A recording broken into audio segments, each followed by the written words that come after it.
Sagittarius, welcome dito sa iyong May 2025 forecast. Tingnan natin ano yung mga mensahe, mga ganap, mga posibilidad para sa iyo. Maraming salamat for dropping by para manood ng readings ko bago man po kayo dito or matagal na. Don't forget to subscribe, like, follow. Like na rin, pa-share na rin itong ating reading. Malaking tulong po yan. Maraming salamat sa mga nagpapadala ng star super thanks, mga nag-avail ng membership subscription, pati na rin yung mga nag-avail ng private readings.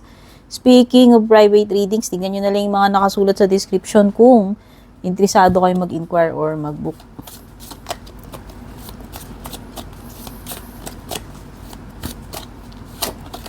Wala akong mga kakaibang powers, guys. Ako ay nandito lang para mag-interpret ng mga baraha para sa inyo. Hindi ko rin kontrolado kung itong mga energies na masasagap sa reading na ito ay past, present, or future energies. Pagdating sa mga sitwasyon ng love life, pwedeng masagap yung energy mo, energy ni person mo, or kung may mga tao pang involved sa'yo at sa person mo.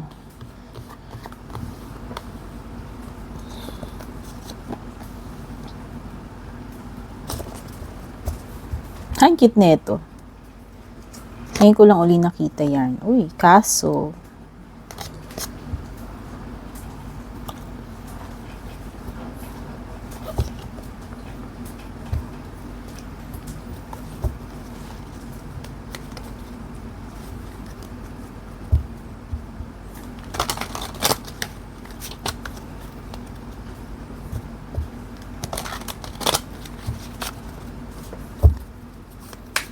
Ouch naman. Bakit ganun yung card? O sige na, mamaya pag-uusapan natin yan.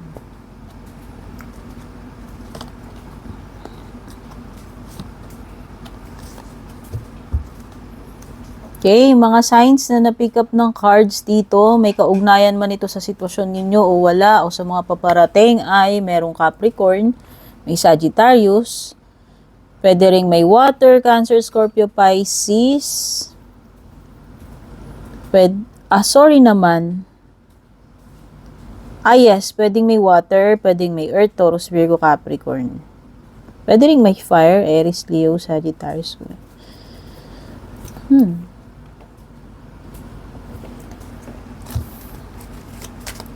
Wow ha, meron ditong something about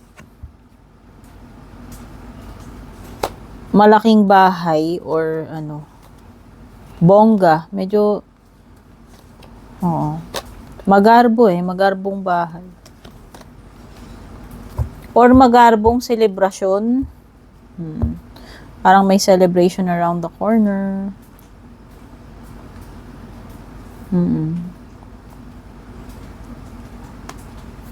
Ito, unahin na natin to. Nakakita ko na rejection eh. Sabi dito, Dear John. Sorry naman, pero ito ay isang card ng pagkabigo. Rejection. Ito yung pinaka cold hard truth na pwede mong ma-receive ngayong May. Sorry naman, Sagittarius. It could be breaking up, divorce, or a situation wherein hindi talaga siya para sa'yo, hindi na nag-work yung mga bagay-bagay, relationship man ito or not. Ang ibig sabihin lamang, hindi talaga ito para sa'yo. Ibig sabihin, may ibang nakalaan para sa'yo.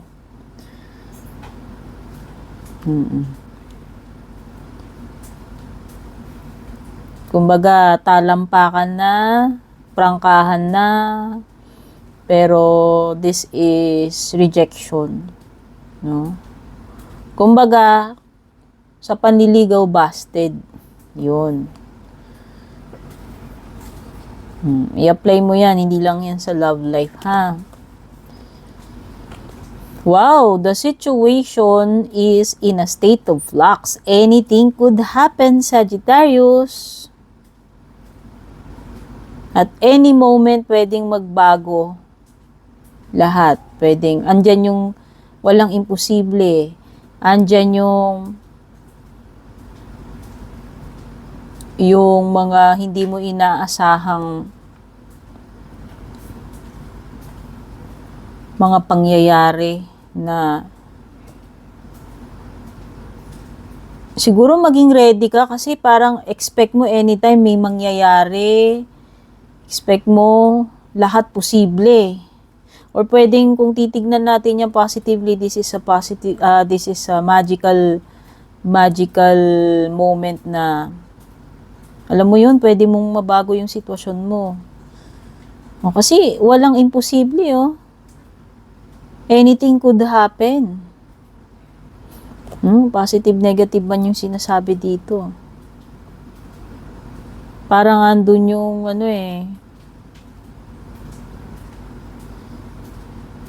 hindi, anytime pwedeng maiba.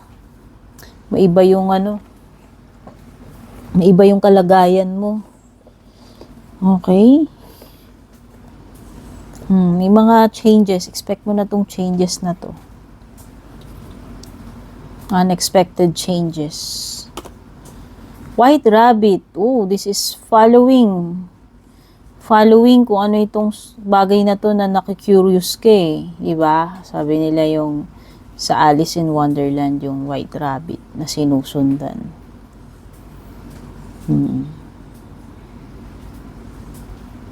Itong curiosity mo will lead to something like a spiritual awakening. Basta merong some kind of discovery dito. Or pwedeng this is you na sinusundan mo yung passion mo, yung calling mo. Pwede rin itong period ng pagre-research. Or gusto mo bang i-explore ng mabuti itong matter na to, kung ano man itong bagay na tinutukoy dito. O, malalim yung rabbit hole and maraming possibilities or pwedeng maraming surprises.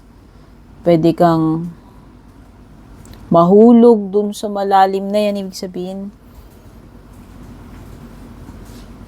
Pwede kang paano bang explain yun? Pwede kang mahook eh. Alam mo yun? Basta this is something na nagpapa-curious sa'yo at aalamin mo gaano man kalalim yung mga dapat mong i-explore dito sa bagay na to, sa tao na to, or situation na to.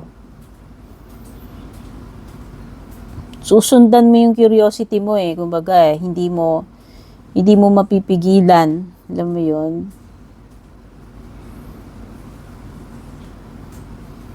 The more na pinipigilan mo yung sarili mo dito, the more na lalo kang na-excite, no? Lalo ka tuloy nang gigigil or nakikurious eh. Parang ganun yung feeling nito eh.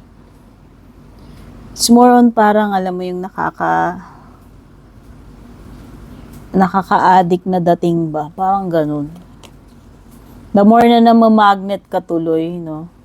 Kasi siguro this person or situation is very mysterious para sa'yo. Kaya siguro lalo ka nakikurious, yan, kung tao yan, masyadong misteryoso yung tao na yan. At gusto mo talagang malaman yung tungkol dun sa tao na yun. Or kung siya yan sa'yo, no? May bonfire dito.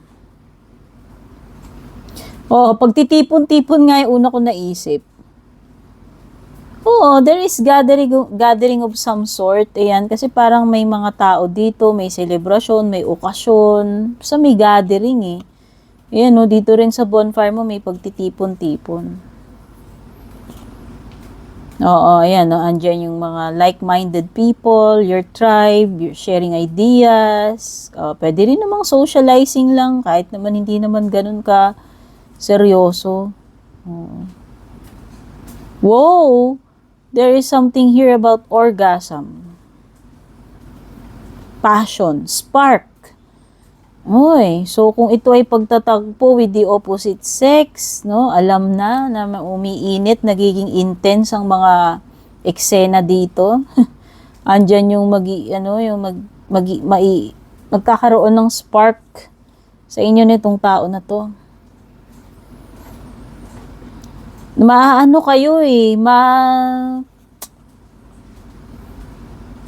ma-excite kayo sa isa't isa. Kasi siguro ewan ko, nag-agree kayo sa maraming bagay. Basta may orgasm dito, promise. This is something na passionate,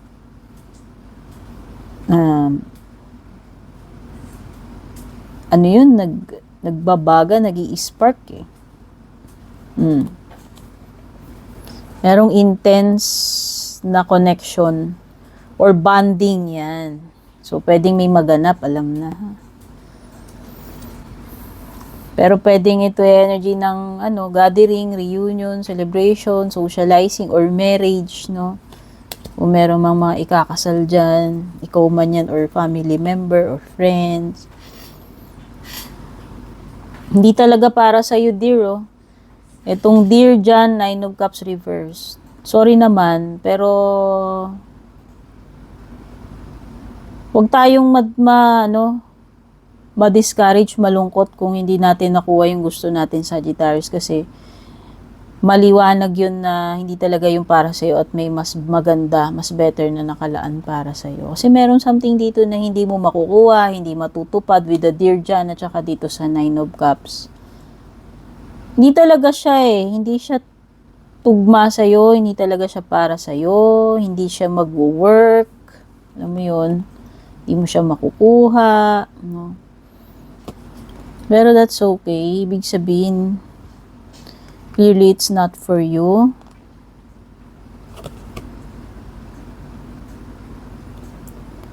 Oo, so if you're applying for a job, maaaring ma-reject ka dun sa application.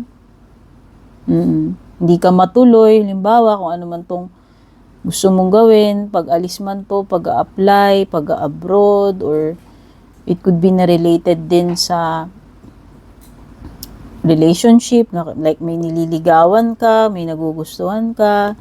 Alam mo yun, basta ito, tao man to, bagay, sitwasyon, hindi talaga siya para sa'yo. Hindi mo siya makukuha.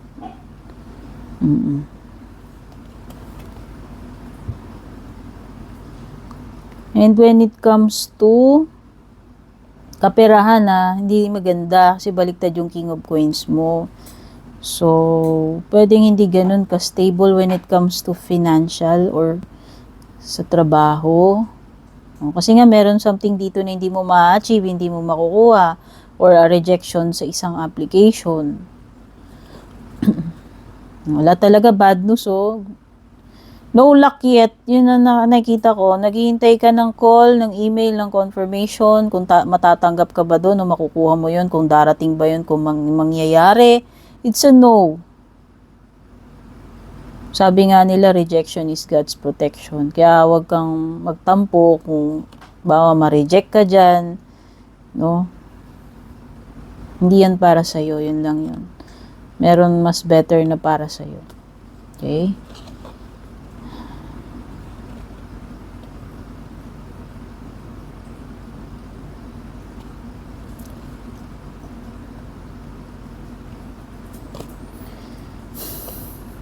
O delayed Pagdating din sa mga transactions sa pera, pwedeng hindi successful or may delay kung may hinihintay ka na pera, sahod man yan or whatever, or loan, etc., etc. Or kung may magbabayad sa'yo, delayed. Basta may mga something dito na delayed sa mga inaabangan mo, especially related sa pera.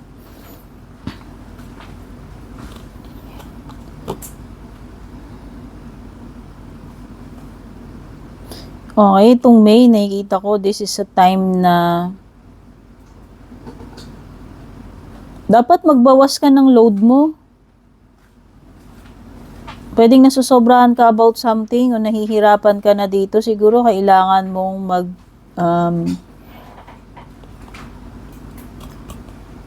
magbawas Magbawas na itong mga dinadala mo, kung ano man to.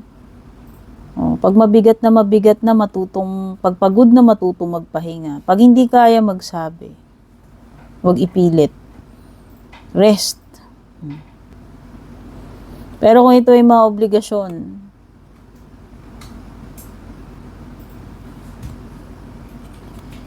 Alam mo yun, siguro wag mo akuin lahat. Kung ano man itong dinadala mo. Alam ko, strong sasabihin mo, I'm a strong person, ganyan-ganyan. Pero, alam mo ba lahat ng bagay may tendencying bumigay kahit gaano pa yung katibay, gaano pa yung kalakas. Diba? Lahat ng bagay may limitasyon. Diba? Oh. Yung mga buildings nga, may certain period lang na pwede mo siyang i-occupy. Eventually, magiging condemned na rin yun. Diba? So, ganun din tayo, yung isip natin, na-overload din yung katawan din natin, yung puso natin, napapagod din tayo. Ba, human lang tayo. Hindi man tayo, super, di ba? Siguro, loosen na pa bit, masyado ring mas mahigpit, masyadong seryoso, paminsan-minsan. Lumabas-labas ka naman, mag-enjoy. Paano ba? Minsan-minsan, mag-unwind ka. No? Minsan-minsan, ipahinga mo rin yung isip mo. Tapos balik na uli. No? Bigyan mo lang ng, kumbaga, araw-araw nga, kailangan natin matulog, di ba? Kasi yun na yung pahinga ng brain natin, ng katawan natin. Okay? Siyempre, realistic tayo. Wala tayong aasahan, kailangan natin gawin tong ganyan, yung trabaho natin, yung mga obligasyon natin. Pero alam mo yun, may time talaga na kailangan natin ng break, and yun. Kaya kung nabibigatan ka na, nahihirapan ka na, minsan bitiwan mo rin. Okay? Kung ano man ito. Or kailangan may pagsabihan ka, kung mga sama ng loob yan, o kung ano man. Minsan maganda yung may nakakakwentuhan tayo, no? Pagsasabihan natin. At least mapasingaw mo man ba? Diba? May outlet ka, makapagpasingaw ka man. Kaman lang, di ba? Okay. So, eto na yung sinasabi ko, pwedeng may reunion, gathering, social get together, bonding, no?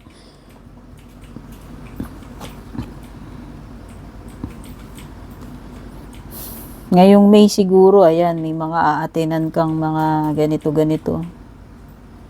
Okasyon, or social events, kung ano man ito, o reunions, family man yan, o hindi. Tignan na natin yung love life mo. Sagittarius. Uy. Meron ditong energy na ini-stock pa rin yung ex. Oo.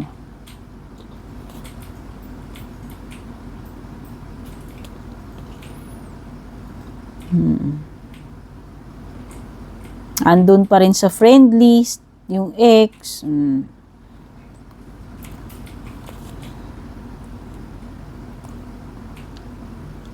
Pero merong something na may magi-spark. Nagti-trigger ng spark ulit sa inyong dalawa nitong person na to. Kung nagkanya-kanya man na kayo ng paths in the past, nakikita ko na may mariri-ignite. Oo, parang ang nangyari, naghiwalay kayo ng path, nag-focus kayo sa inner growth ninyo pareho, separate lives, nagkaroon ng kanya-kanyang buhay, and then, eto na uli, na parang may something naman na namumuo na naman dito, and may tendency na ma-reignite itong connection ninyo, nitong old spark mo na ito, itong ex-lover mo. Okay, so may napipinto, nangangamoy na, rekindling or manunumbalik na naman yung spark or attraction sa inyong dalawa. Okay, so yan yung mga na-pick up ko dito sa iyong May 2025 forecast. Sana nagustuhan mo, don't forget to leave a like, a comment, pa-share na rin. Take care, God bless, babush. And kung balak nyo pong mag-book or mag-inquire ng personal